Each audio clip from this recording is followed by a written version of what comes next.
আজকে বসলাম এই জন্য, পরিস্থিতি যা পত্রপত্রিকায় দেখছি, মানুষের মধ্যে দেখছি,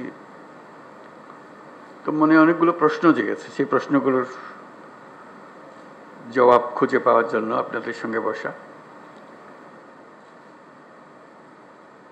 এই সরকার যখন গঠন হয় জুলাই অভ্যুত্থানের পরপরই আমি বিমানবন্দরে উপস্থিত হওয়ার 8 তারিখে, মনে আছে আপনাদের, সবার কাছে একটা আহ্বান জানিয়েছিলাম এবং আন্তরিকভাবেই বলেছিলাম। এটা কোনো রাজনৈতিক বক্তব্য বা এরকম যারা শুনছে শ্রোতা তোষণ বক্তব্য ছিল না। বলছিলাম যে এটা আমরা একটা পরিবার। আমরা আমাদের নানা মত থাকবে, নানা ধর্ম থাকবে, নানা রীতিনীতি থাকবে, কিন্তু পরিবার এক। আমরা সবাই একই পরিবারের সদস্য, এটাতে জোর দিয়েছিলাম। আমাদের শত পার্থক্য সত্ত্বেও আমরা কারোর শত্রু নই, পরস্পরের শত্রু নই। আমরা এক জায়গাতে এক কাতারে ওইখানে চলে আসি যখন আমাদের জাতীয়তার প্রশ্ন আছে, আমাদের পরিচয়ের প্রশ্ন আছে। আমরা বাংলাদেশি, আমরা এক পরিবারের সদস্য। তারপরে যখন শপথ গ্রহণ করলাম তখন থেকেই শোনা আরম্ভ করলাম যে সংখ্যালঘুদের উপরে অত্যাচার হয়েছে। তো আমার মনটা খারাপ হয়ে গেল। একটু আগে বললাম আমি এই কথা, এখন বলেছি অত্যাচার হয়েছে। এর পরে আমি ঢাকেশ্বরী মন্দিরে গেলাম, আপনারা ছিলেন। সেখানেও একই কথা বললাম যে আমরা একই পরিবারের সদস্য, এবং বলছে যে আমরা অন্য সব দাবি দেওয়া বাদ দিলেও একটা দাবি আমাদের একদম পরিষ্কার, আমাদের সবার সমান অধিকার, বলার অধিকার, ধর্মের অধিকার, কাজকর্মের অধিকার, এবং সেটা আসছে আমাদের সংবিধান থেকে, নাগরিক হিসেবে আমাদের প্রাপ্য। এবং রাষ্ট্রের দায়িত্ব হলো এটা নিশ্চিত করা। এবং আমি আন্তরিকভাবেই বলার চেষ্টা করেছিলাম, যেহেতু রাষ্ট্রের দায়িত্ব এখন আমাদের হাতে, এটা আমাদের দায়িত্ব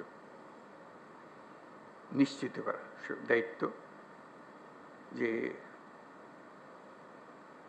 সংবিধান নাগরিককে যে দায়িত্ব দিয়েছে সেই দায়িত্বগুলো তার কাছে পৌঁছে দেওয়া, নিশ্চিত করা। তারপরেও কথাটা উড়ে গেল না। শুনলাম এখনো সংখ্যালঘুদের উপরে হামলা হচ্ছে। আমি সবাইকে নিয়ে বসলাম, আলাপ করলাম এটা কিভাবে করা যায়, এটার থেকে উদ্ধার পাওয়া যায় কিভাবে। তখন দুর্গাপূজার সময় আসলো, তখন বললাম যে একটা সুযোগ, কারণ এখানে একটা বড় সমস্যা হইতে পারে, যেহেতু এটা পূজার ব্যাপার, আনন্দের ব্যাপার, উৎসবের ব্যাপার, এখানে হামলা হওয়ার সম্ভাবনা আছে। আমাদেরকে নিশ্চিত হতে হবে যে হিন্দু সম্প্রদায়ের উপরে কোনো রকমের হামলা যেন না হয়। আমি খুব খুশি হলাম, সবাই তা খুব সিরিয়াসলি নিল। আপনাদের মনে আছে, খুব উৎসব সহকারে সবাই দুর্গাপূজা করলো। কয়েক হাজার পূজা মণ্ডপ ছিল, সব জাতীয় খবর হলো সুন্দর হয়েছে। তাঁতিবাজারে একটা ঘটনা হয়েছিল, একটা ককটেল ফাটিয়েছিল একজন, ফাটায়নি, ককটেল মেরেছিল, এটি একমাত্র খবর ছিল। তবু আনন্দিত হয়েছিলাম, নিশ্চিত হয়েছিলাম এই জন্য যে আমরা সবাই একযোগে, এবং সেখানে সবাই যোগদান করেছে। এটা শুধু হিন্দু সম্প্রদায়ের উৎসবের বিষয় ছিল না, এটা পুরা জাতীয় উৎসবে পরিণত হয়েছিল। সবাই উৎসব করেছে, ছেলে মেয়েরা গেছে, বুড়া বুড়িরা গেছে, মুসল্লিরা গেছে, মৌলানারা গেছে, সবাই গেছে, আনন্দ সহকারে করেছে। তারপরে মনে একটু তৃপ্তি পেলাম যে না, একটু তো কাজ করেছে। এখন আবার নতুন কথা, হামলা হচ্ছে, অত্যাচারিত হচ্ছে, এবং বিদেশি গণমাধ্যমে না, এটা প্রচার মাধ্যমে বলবো, প্রচার মাধ্যমে প্রচারিত হচ্ছে যে এটা হচ্ছে। তা আমি খোঁজ নিচ্ছি যে কেন হচ্ছে, কি হচ্ছে। সব দিক থেকে খবর না, হচ্ছে না।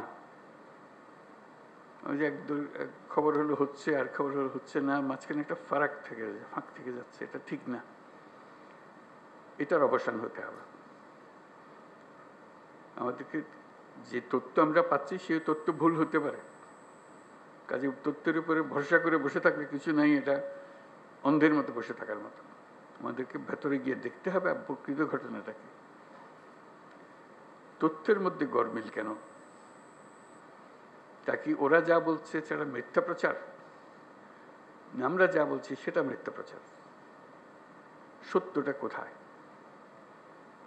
এই সত্য, প্রথম কথা হলো আমাদের লক্ষ্যের মধ্যে কোনো ফারাক নেই, কোনো গোলমাল নাই, এটা আপনাদেরকে নিশ্চিত করা। এবং তথ্যগুলো কিভাবে আমরা পাবো, ঘটনা ঘটছে সেটা আমাদের জানা। প্রকৃত তথ্য, অনেক সময় সরকারি তথ্যের উপরে ভরসা করা যায় না। কর্তা যা চায় সেভাবেই বলে দেয়, আসলটা মন খুলে বলতে চায় না, তো যেহেতু কর্তা নারাজ হবে তাতে।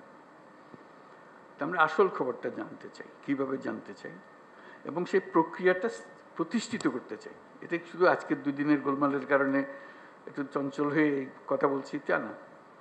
প্রকৃত পক্ষে এটা স্টাবলিশ করতে চাই যে ঘটনা ঘটতে পারে। এটা এত বড় একটা দেশের মধ্যে কত রকমের কাণ্ড, তার মধ্যে একটা কাণ্ড হয়ে গেছে, হয়ে গেলে তাৎক্ষণিকভাবে যেন খবরটা পাওয়া যায় এবং সেটা সমাধান করা যায়। যে দিক থেকে দোষী তাকে বিচারের আওতায় আনতে হবে, এটাই হলো সরকারের দায়িত্ব।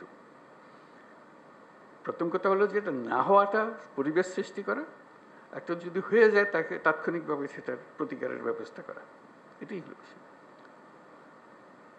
আমি যা বলছি আমার মনে হয় বাংলাদেশের বেশিরভাগ মানুষ তাই মনে করে, এভাবে হওয়া উচিত। যে আমরা যেহেতু এক পরিবারের মানুষ, কাজে এক পরিবারের মানুষ হিসেবে আমাদের সামগ্রিক দায়িত্বটা যেন আমরা পালন করতে পারি, সেই পারিবারিক দায়িত্বটা আমরা যেন সম্পন্ন করতে পারি। সেখানে তথ্যটা হলো বড় বিষয়, এবং প্রতিকার।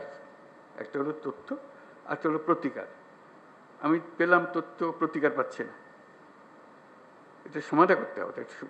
সমস্যা হয়ে গেলে সেটা সমাধান করতে হবে। সেই সমাধানটা আমরা কীভাবে করবো? আজকের আলোচনা এটা খোলাখুলি আলোচনা, সবাই আলাপ করব। আমাদের লক্ষ্যের মধ্যে কোনো গোলমাল নেই। এখন এই তথ্য প্রবাহটা কিভাবে হবে, দোষীকে কিভাবে ধরতে হবে, যাতে করে অন্যরা মেসেজটা পেয়ে যায় যে এখানে গোলমাল করে সুবিধা হবে না, বিপদে পড়বে। তার পরিবার জেনে যায়, তার প্রতিবেশী জেনে যায় যে সে ধরা পড়ছে, এবং ভবিষ্যতে কেউ উৎসাহিত না হবে। এরকম এক বাংলাদেশ আমরা করতে চেয়েছি, সেটার নামেই আমরা নতুন বাংলাদেশ বলেছি, এবং আমরা এটাতে বিশ্বাস করি। এটা শুধু কথা দিয়ে আপনাদেরকে সন্তুষ্ট করে আজকের মতো বিদায় নিলাম ওরকম না। এটা করতে হবে এবং দ্রুত করতে হবে। এটা ভবিষ্যতে একদিন হবে, এটা কথা বলে লাভ নেই। ভবিষ্যৎ তো আর আমরা কোনদিন দেখবো না, আমরা বর্তমানের মধ্যে আছি, বর্তমানেই করে যেতে হবে যা কিছু। কাজেই সেটাই আপনাদের কাছে আরো